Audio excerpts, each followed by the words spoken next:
இப்ப நீங்க பார்த்துட்டு இருக்கிற இந்த மாதிரி ஏஐ ப்ராம்ப்ட் மூலியமா இந்த மாதிரி ஃபோட்டோஸ நம்ம ஈஸியா வந்து எடிட் பண்ணிக்கலாம். அதெல்லாம் எப்படி வந்து எடிட் பண்றது அப்படிங்கிறத இந்த வீடியோல இப்ப நம்ம ஃபுல்லா பார்க்க போறோம். சிம்பிளா ஒரு ப்ராம்ப்ட் யூஸ் பண்றது மூலியமா இந்த மாதிரி இமேஜ நாம வந்து எடிட் பண்ணிக்கலாம். ஸோ இது எப்படி எடிட் பண்றது அப்படிங்கிறத வாங்க பார்க்கலாம். ஸோ இதுக்காக பார்த்தீங்கன்னா நெறைய அப்ளிகேஷன்ஸ் இருக்கு. நீங்க அங்க கூட போய் நீங்க வந்து பார்த்துக்கலாம்.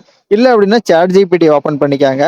ChatGPT ஓப்பன் பண்ணதுக்கு அப்புறம் நீங்க பார்த்தீங்கன்னா உங்களோட எடிட் பண்ண வேண்டிய ஃபோட்டோஸ செலக்ட் பண்ணிக்கங்க. இத செலக்ட் பண்ணது அப்புறம் பார்த்தீங்கன்னா, உங்களுக்கு ப்ராம்ப்ட் வேணும். ஸோ நம்ம சேனல்லயே பார்த்தீங்கன்னா, அந்த ப்ராம்ப்ட் வந்து நான் குடுத்திருப்பேன். ஸோ அந்த ப்ராம்ப்ட் அதுல வந்து என்டர் பண்ணிக்கங்க. என்டர் பண்ணிட்டு நீங்க பார்த்தீங்கன்னா, சென்ட் குடுத்தீங்களா, அந்த ப்ராம்ப்ட் வந்து சென்ட் ஆயிரும். இப்ப நம்ம அந்த ஃபோட்டோக்கு எக்ஸாக்ட்டா பார்த்தீங்கன்னா, இந்த மாரி இமேஜ் பார்த்தீங்கன்னா கிரியேட் ஆகி வரும்.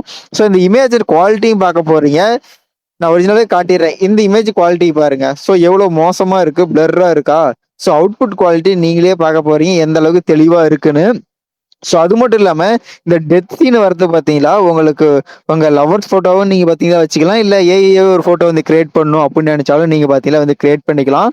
ஸோ இப்ப ஃபைனல் அவுட்புட்ட பார்க்கலாம். எப்படி குவாலிட்டி இன்கிரீஸ் ஆயிருக்கு, எந்த மாரி வந்திருக்கு அப்படின்னு. இப்ப பார்த்தீங்கன்னா நமக்கு ரெடி ஆயிருச்சு. ஸோ அவுட்புட்ட பார்க்கலாம்.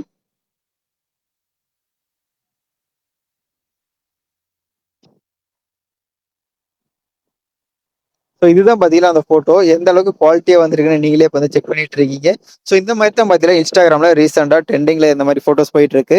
ஸோ இதோட ப்ராம்ப்ட்டோட லிங்க் கூட நான் டிஸ்கிரிப்ஷன்ல குடுக்குறேன். அப்படி இல்ல நம்ம சேனல்லயே பார்த்தீங்கன்னா அவைலபிளா இருக்கு. அங்க கூட போய் டவுன்லோட் பண்ணிக்கலாம். ஸோ இந்த ஃபோட்டோஸ் எப்படி டவுன்லோட் பண்றதுன்னா, மேல பார்த்தீங்களா டவுன்லோட் ஆப்ஷன் வந்து குடுத்துருப்பாங்க. அத வந்து கிளிக் பண்ணிக்கங்க. அத கிளிக் பண்ணது அப்புறம் பார்த்தீங்கன்னா உங்க ஃபோட்டோஸ் பார்த்தீங்கன்னா டவுன்லோட் ஆயிரும். ஸோ இந்த மாரி யூஸ்ஃபுல்லான என்டர்டெயின்மென்ட்டான வீடியோ நம்ம சேனல்ல வேணும்னா மறக்காம சப்ஸ்கிரைப் பண்ணி வச்சுக்கங்க. அடுத்த வீடியோல பார்க்கலாம்.